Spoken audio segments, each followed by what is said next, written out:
चीन में इस वक्त जबरदस्त भूचाल आया हुआ है। पाकिस्तान को भूल जाइए, अब चीन के अंदर ही मचा है सत्ता का भीषण संग्राम। बीते 15 दिनों से चीन के राष्ट्रपति शी जिनपिंग कहीं नजर नहीं आ रहे। क्या चीन में सत्ता का तख्ता पलट हो गया है? क्या डोनाल्ड ट्रंप की वह भविष्यवाणी अब सच साबित हो रही है? क्या चीन की सेना ने बगावत कर दी है और देश एक खूनी राजनीतिक उलटफेर की ओर बढ़ रहा है? ऐसे समय में भारत ने अपने सभी हथियारों को हाई अलर्ट पर क्यों रखा है? क्योंकि इतिहास गवाह है, जब भी चीन के अंदर संकट गहराता है, वह सीमा पर भारत से टकराव पैदा करता है। वर्ष 2012 और 2020 इसका प्रमाण है। आज फिर स्थिति गंभीर है। एशिया की सबसे बड़ी शक्ति, जो पूरी दुनिया पर राज करने का सपना देखती है, खुद ही एक भारी राजनीतिक भूचाल की चपेट में है। यह संकट सिर्फ शी जिनपिंग की गुमशुदगी का नहीं, बल्कि चीन की कम्युनिस्ट सत्ता की नींव तक हिलाने वाला है। चीन में बीते 2 सप्ताहों से खामोशी है, एक अजीब सा सन्नाटा जो किसी बड़े विस्फोट का पूर्वाभास देता है। शी जिनपिंग, जो खुद को चीन का सर्वशक्तिमान नेता मानते थे, अचानक गायब हो जाते हैं। वह ब्राजील में हो रही ब्रिक्स शिखर सम्मेलन में तक हिस्सा नहीं ले रहे। जो नेता हर मंच पर दिखता था, अचानक उसका न दिखना केवल संयोग नहीं हो सकता। व्हाइट हाउस से लेकर मॉस्को तक हर देश की खुफिया एजेंसियां इस पर नजर टिकाए हुए हैं। क्या चीन की कम्युनिस्ट पार्टी के भीतर ही बगावत हो गई है? क्या सेंट्रल मिलिट्री कमीशन की कमान अब शी के हाथ से फिसल चुकी है? इन सवालों का जवाब तलाशने पर जो कड़ियां जुड़ती हैं, वो हैरान करने वाली है। चीनी सेना की सर्वोच्च संस्था सीएमसी के उपाध्यक्ष जनरल झांग यूशिया अचानक सुर्खियों में हैं। उन्हें पार्टी के उन वरिष्ठ नेताओं का समर्थन मिल रहा है जो पूर्व राष्ट्रपति हु जिनताओ के करीबी माने जाते हैं। याद कीजिए, वर्ष 2022 की पार्टी कांग्रेस, जब हु जिनताओ को दुनिया के सामने जबरन बाहर निकाला गया था और शी जिनपिंग पत्थर की तरह चुपचाप बैठे रहे थे। वह दिन जिन लोगों के लिए अपमानजनक था, वे आज हिसाब बराबर करने पर उतर आए हैं। झांग यूशिया के साथ एक और नाम सामने आ रहा है, वांग यांग, एक टेक्नोक्रेट जिनकी पहचान है कामकाजी नेतृत्व की। वर्ष 2022 में उन्हें प्रधानमंत्री पद का प्रबल दावेदार माना जा रहा था, पर शी ने अपने करीबियों को प्राथमिकता दी। अब यही नेता वापस सशक्त होकर उभर रहे हैं। इसका सबसे बड़ा संकेत यह है कि शी जिनपिंग विचारधारा को चुपचाप हटाया जा रहा है, वही विचारधारा जिसे स्कूलों में बच्चों पर थोपा जा रहा था, यानी शी की पकड़ ढीली पड़ रही है। भारत के लिए यह सबसे गंभीर चेतावनी है। एक अस्थिर चीन, जहां सत्ता के लिए आंतरिक संघर्ष चल रहा हो, कहीं अधिक खतरनाक हो सकता है।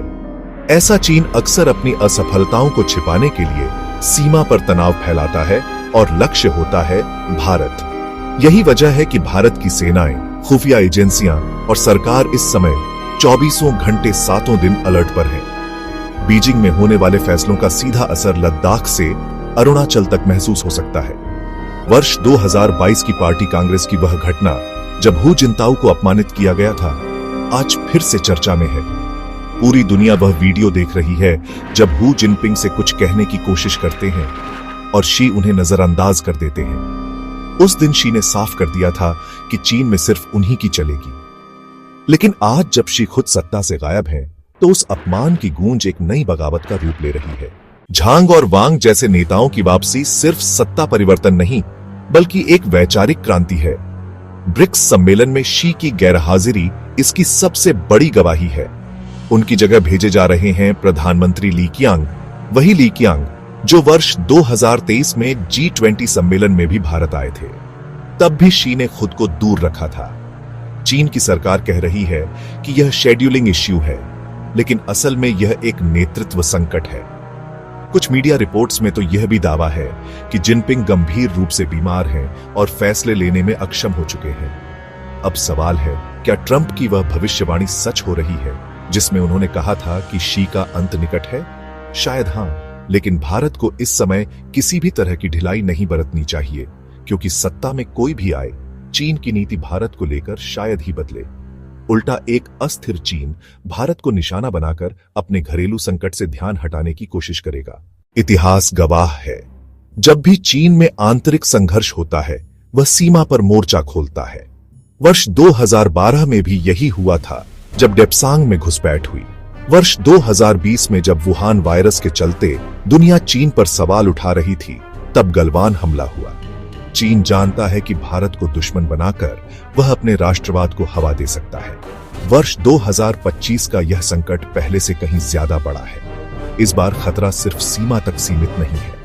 चीन साइबर हमला कर सकता है, पावर ग्रिड ठप, बैंकिंग सिस्टम हैक, रेलवे और शेयर बाजार को निशाना, साथ ही सूचना युद्ध, सोशल मीडिया पर फर्जी खबरें, डीपफेक वीडियो से समाज को तोड़ने की साजिश। तीसरा मोर्चा है कूटनीतिक संयुक्त राष्ट्र, कश्मीर, पाकिस्तान के जरिए भारत को घेरने की कोशिशें। लेकिन चीन यह भूल रहा है कि आज भारत की कूटनीति विश्व में सबसे प्रभावशाली है। अमेरिका, रूस, जापान, मध्य पूर्व, यूरोप आज सभी भारत के साथ खड़े हैं। प्रधानमंत्री नरेंद्र मोदी के नेतृत्व में भारत ने विश्वसनीयता और विश्वास अर्जित किया है।